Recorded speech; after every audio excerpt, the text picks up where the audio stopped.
Tous étaient émerveillés par l'hymne national entonné par ces petits-enfants. L'hymne national, c'est vraiment un moyen de rassemblement de tous les fils du pays. La preuve en est que, grâce à notre hymne national, cela a permis aux Samo que nous avions chassé de cette terre il y a quelques centaines d'années, de retrouver le sol de Ouagadougou. Donc, c'est la preuve vraiment que notre hymne national est un moyen de rassemblement et d'engagement patriotique. Si vous avez remarqué, vers la fin de la chanson, ils ont parlé de Yontoro. Ce qui veut dire que partout où ils vont, ils n'abandonnent pas leurs traditions. Ils n'abandonnent pas leurs habitudes culinaires. Donc, c'est un enseignement pour nous faire savoir aussi que nous ne devons pas oublier nos traditions, nos cultures, partout où nous allons. Donc, même les Samo que nous avons chassés d'ici ont pu conserver leurs habitudes culinaires. Ils doivent transmettre cela, n'est-ce pas, à tout le peuple burkinabé et à la prospérité. Je n'oublie pas d'ailleurs que c'est la révolution qui nous a fait découvrir un des mains des Samo, qui est le Zamené, je crois. Hein. Voilà. Quand le président Thomas Sankara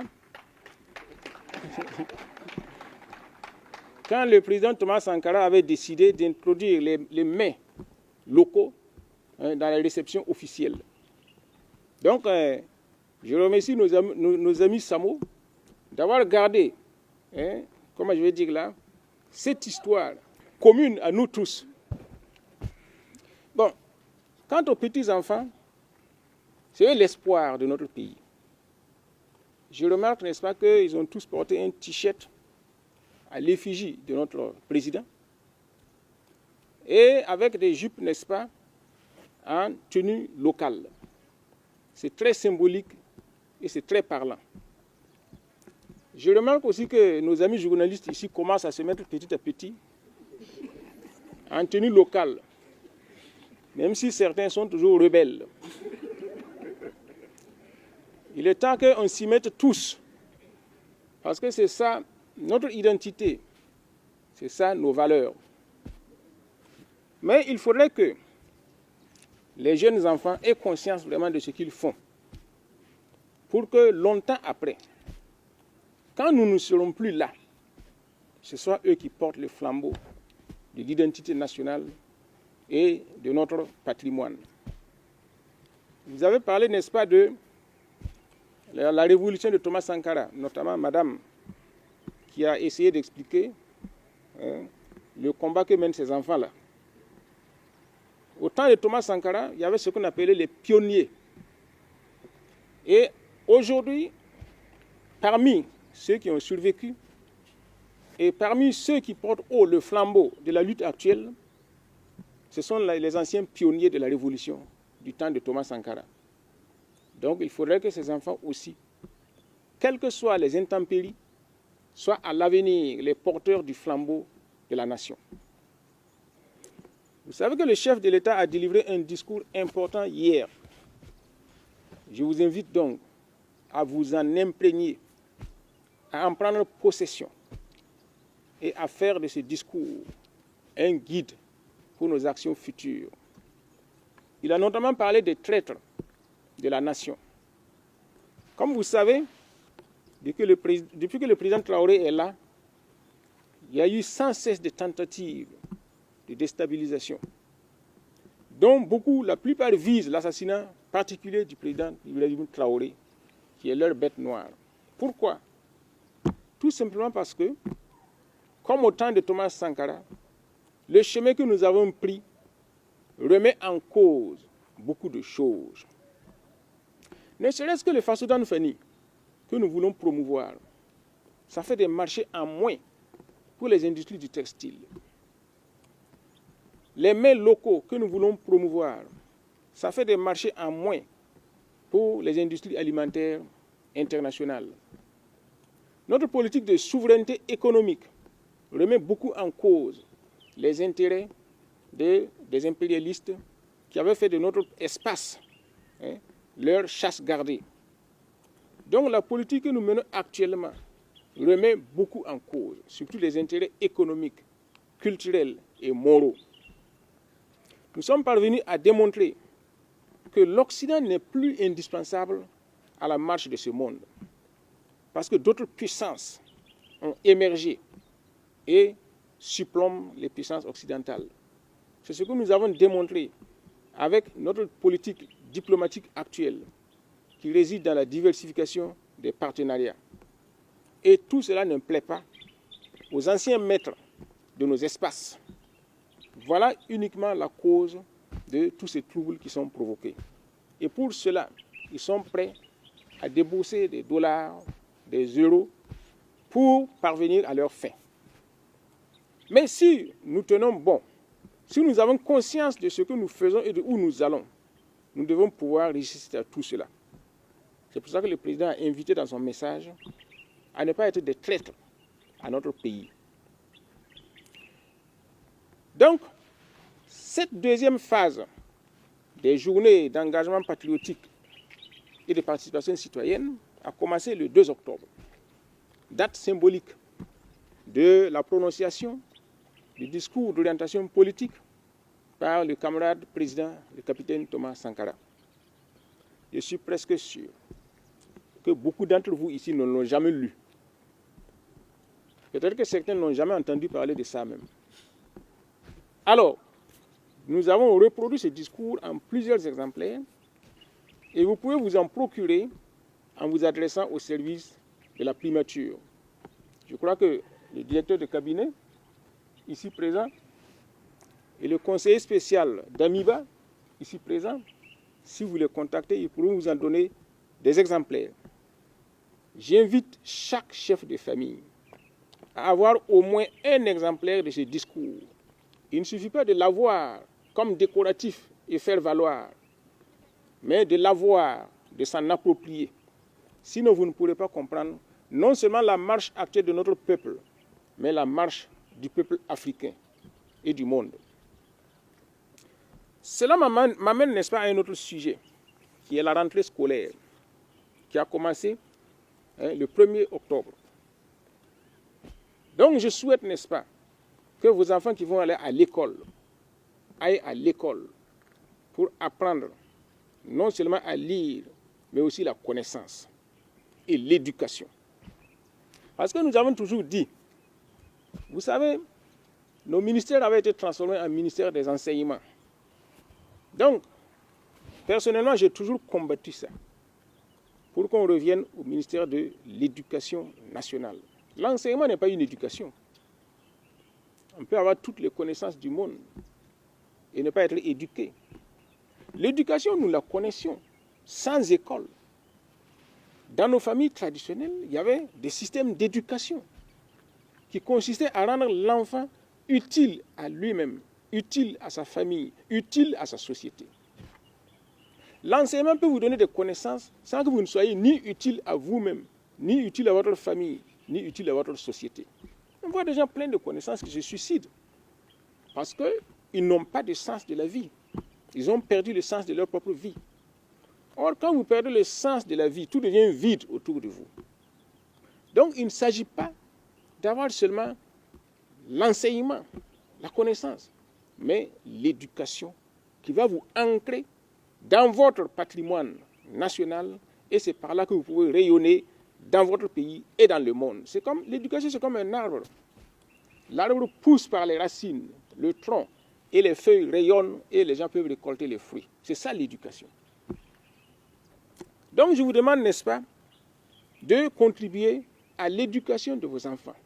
Que vos enfants ne soient pas comme des simples pintades, n'est-ce pas, qui vadrouillent sans repère. Un enfant bien éduqué circule bien sur la route. Il ne circule pas n'importe comment. Un enfant bien éduqué respecte ses enseignants et ses supérieurs. Un enfant bien éduqué respecte ses parents. Je crois, le président l'a dit.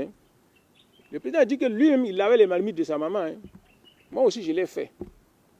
Parce que dans ma famille, les 3 premiers enfants étaient des garçons. C'est les filles qui sont venues par la suite. Mais il fallait aider ma mère dans ses travaux. Et donc nous faisions des travaux féminins. C'est ça l'éducation. Dans l'éducation, il n'y a pas de honte. Parce qu'il n'y a pas de sot métier, il n'y a que de sottes personnes. Donc je vous demande, n'est-ce pas, de contribuer à l'éducation de vos enfants. Il y a des parents, une fois que l'enfant est à l'école, là, on le laisse aux enseignants. Les enseignants n'éduquent pas les enfants. Ils leur donnent des rudiments de connaissances. C'est à vous, dans les familles, d'éduquer vos enfants. Et vous-même, vous devez vous éduquer. Si vous n'êtes pas éduqué, quelle éducation vous allez donner à vos enfants? C'est pour ça que je vais vous dire une chose. Vous savez, dans l'évolution du monde a connu plusieurs étapes. Il y a eu une étape où les plus forts étaient les guerriers, les combattants, comme les gendarmes qui sont ici là. Ce temps est passé. Les dominateurs du monde actuel, c'est ceux qui ont la puissance économique.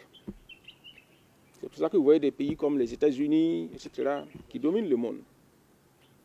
Nous sommes en train de glisser vers une autre étape. Et dans cette étape, ceux qui domineront le monde seront ceux qui auront la connaissance.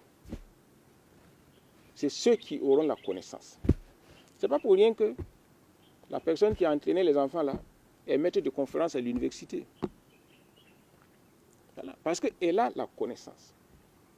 Je vous invite à ne pas être en retard dans l'histoire et à avoir la connaissance. Même vous les journalistes qui êtes jeunes ici là. Si vous n'avez pas la connaissance, je lis parfois dans des journaux où vous racontez des choses croyant savoir alors que c'est faux, les fondements même sont faux.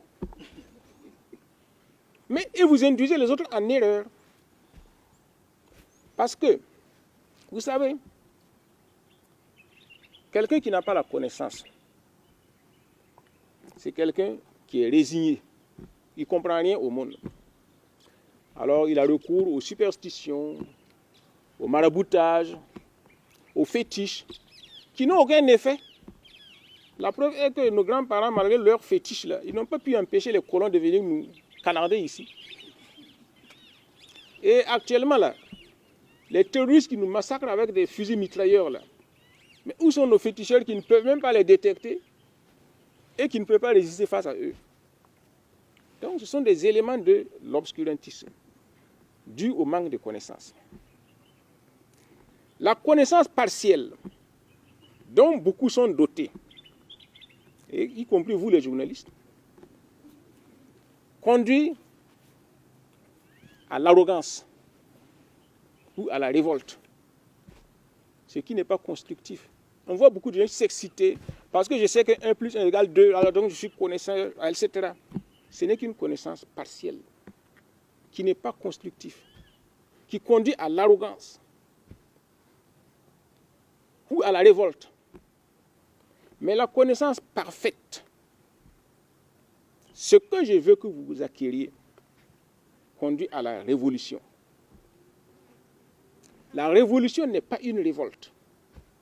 Celui qui est révolté contre quelque chose. Mais il ne sait pas quel est le chemin qu'il faut prendre pour régler le problème de sa révolte. Le révolutionnaire est révolté contre un système qu'il veut réparer et il sait le chemin qu'il faut prendre. C'est ça la différence. Et seule la connaissance parfaite des choses, de l'environnement, de l'histoire, peut vous conduire sur le chemin de la révolution. Mais la connaissance plus que parfaite vous conduit sur le chemin de la sagesse.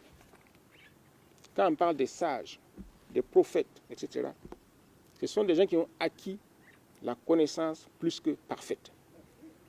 Donc la voie de la connaissance est un long cheminement que seuls les persévérants peuvent atteindre. Bon, madame ici est maître de conférence. Elle peut vous dire le chemin qu'elle a parcouru pour être maître de conférence. Et ce n'est pas encore le bout du chemin.